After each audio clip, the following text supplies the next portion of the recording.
U.S. military carried out massive precision strikes on the three key nuclear facilities in the Iranian regime: Fordo, Natanz, and Isfahan. It was June 22nd, 2025. The United States launched a major military operation against Iran. It was called Operation Midnight Hammer. The goal was to destroy Iran's nuclear facilities. But were Iran's nuclear facilities completely damaged in American strikes? Hello and welcome to Connecting the Dots. I'm Unman Bhattacharya. Today we decode whether Iran could recover some enriched uranium after US strikes. Operation Midnight Hammer involved 125 US military aircraft, and their main targets were three nuclear sites: Fordo, Natanz, and Isfahan.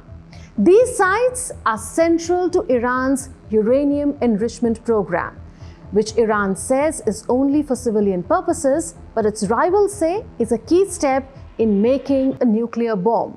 The aircraft flew nearly 18 hours from the US to Iran. To confuse Iranian defenses, some jets flew into the Pacific as a decoy. Others flew ahead of the main bombers to clear the airspace. And then came the real strike. 7 B-2 stealth bombers entered Iranian airspace.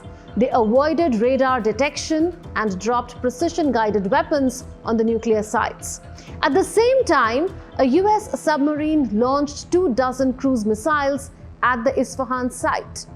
US President Donald Trump claimed the operation was a success.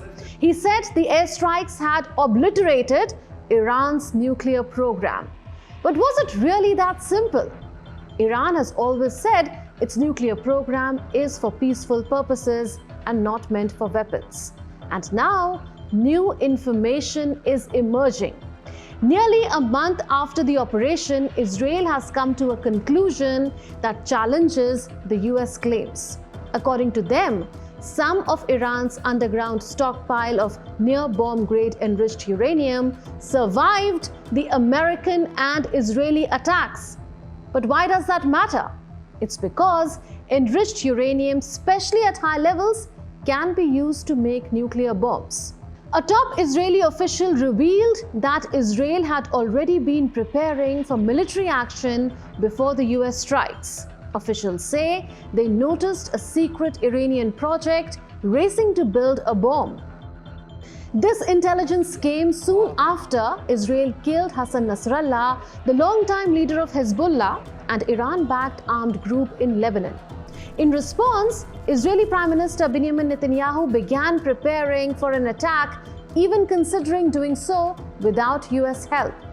Israeli officials believe that most of Iran's enriched uranium was stored underground at Isfahan. That's the site hit by submarine-launched cruise missiles during the operation. But that uranium was stored very deep underground, possibly too deep for US weapons to reach it. While the strikes sealed entrances and destroyed key laboratories, they may not have touched the actual stockpile. This makes it very hard and very risky for Iran to retrieve the uranium. And any attempt to do so would likely be spotted by Israeli or American surveillance. Israel assesses that Iran's nuclear program has been set back by 2 years. While Trump and his administration were adamant about the complete destruction of Iranian nuclear facilities, US intelligence assessments have been more cautious. A leaked preliminary report from the Defense Intelligence Agency concluded that while all the three sites, Fordo, Natanz, and Isfahan, were heavily damaged, they were not completely destroyed. Experts agreed on the fact that at Natanz and Fordo, around 18,000 centrifuges were damaged or destroyed. These are the machines that enrich uranium. Most of these centrifuges are likely beyond repair. The crucial question now for experts is, how long would it take Iran to rebuild some or all of this capability, especially after top scientists in their nuclear program were targeted and killed? Here's where things get even more interesting. Did Iran move its enriched uranium stockpile before the strikes? According to Rafael Grossi, the head of the International Atomic Energy Agency or IAEA, much of the uranium was moved out of Isfahan before the attacks. But Israel strongly disagrees. They believe nothing was moved and that Iran did not expect such a strike. So who is right? We still don't know. After the strikes, Iran took a bold step. It expelled IAEA inspectors and turned off the agency's remaining camera and monitoring devices at nuclear sites. This means the West has lost its main source of information about Iran's nuclear activity. However, Iran has now agreed to resume cooperation with the IAEA, but under new rules. Any future inspections will need approval from Iran's Supreme National Security Council. Iran says this is necessary for safety and security after the bombings. Now listen to what Iranian Foreign Minister Abbas Araghchi had to say. Our cooperation with the International Atomic Energy Agency has not stopped. Of course, it will take a new form, which is completely natural due to the realities on the ground and the developments that have occurred. So what will Iran do now? Experts believe Iran will change its strategy. Instead of building large, centralized nuclear sites, they may spread their efforts into many small workshops across the country. And why? Because even mountain-based facilities like Fordo were not safe. At Fordo, US bombs were able to penetrate deep ventilation shafts, reaching areas Iranian engineers had never imagined they would be attacked. Getting back to 60% enriched uranium is Iran's next big challenge. This level is just below the 90% needed for a nuclear weapon. Most of the effort to make a bomb happens in the early stages of enrichment. So if Iran still has access to its 60% stockpile, it could speed things up.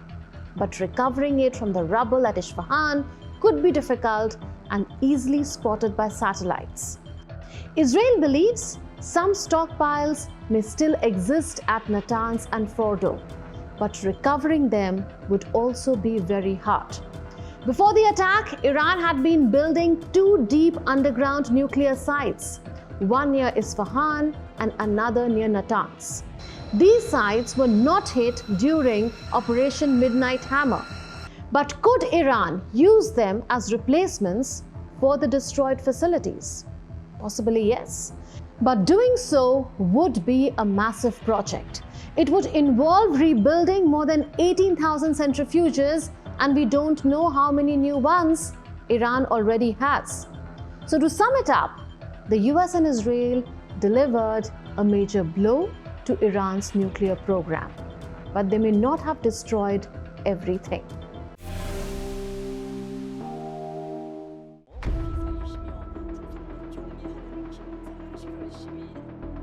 North Korea's Kim Jong-un meeting Russian Foreign Minister Sergei Lavrov. It's an interesting meeting venue aboard a boat at North Korea's eastern coastal city of Wonsan.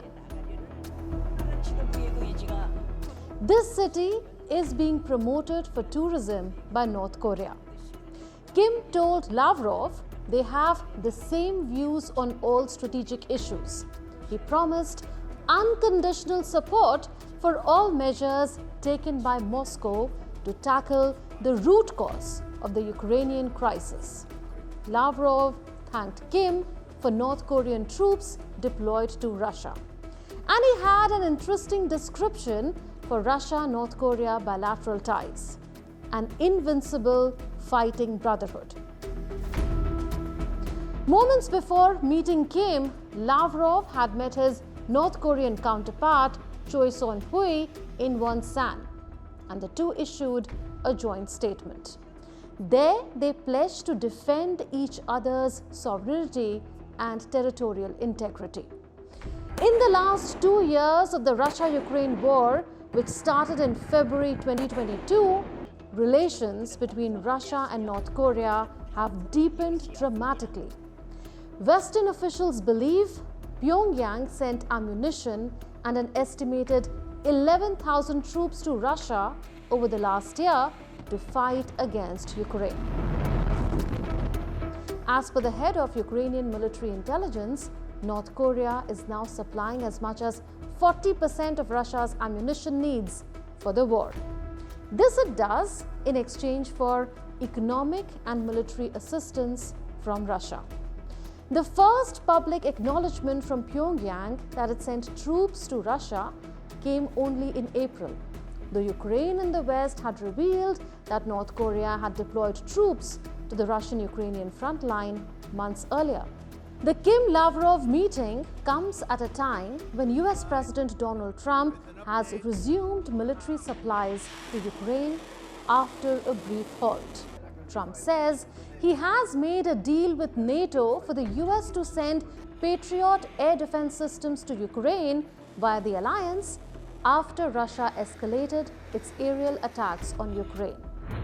The big moment in Russia-North Korea ties came when Kim signed a comprehensive strategic partnership treaty with Russian leader Vladimir Putin in June 2024. It included a mutual defense clause. So if either country is attacked, the other pledges military and other assistance without delay. North Korea's support for Russia is only expanding with time.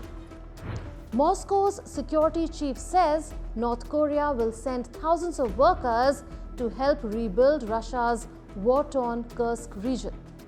The Russia-North Korea bonhommie also needs to be seen in the context of Northeast Asian geopolitics and global security.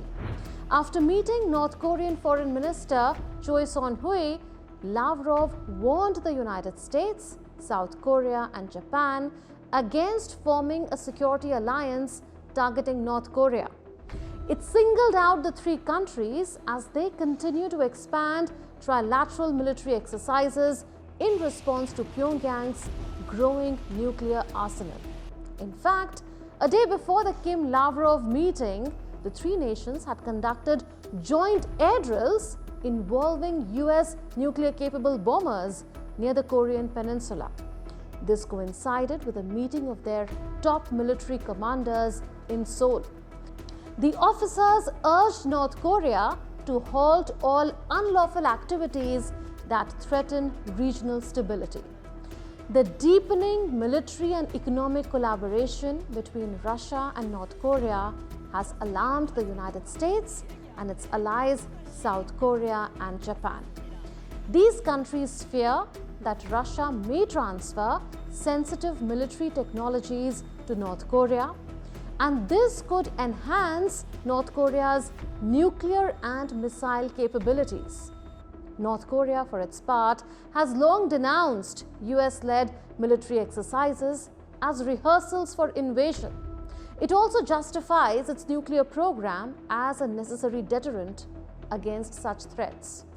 Amid all these developments, the Russia-North Korea partnership has transitioned in recent years from a mainly transactional partnership, meaning arms and support in exchange for resources, towards a comprehensive strategic and ideological alliance. While both make mutual strategic gains from each other, both also defy Western sanctions and institutions. North Korea's recognition of Russian-occupied Ukrainian territories further cements this partnership politically and diplomatically. The Kim-Putin axis is underpinned by shared interests, regime survival, economic resilience, and anti-Western alignment.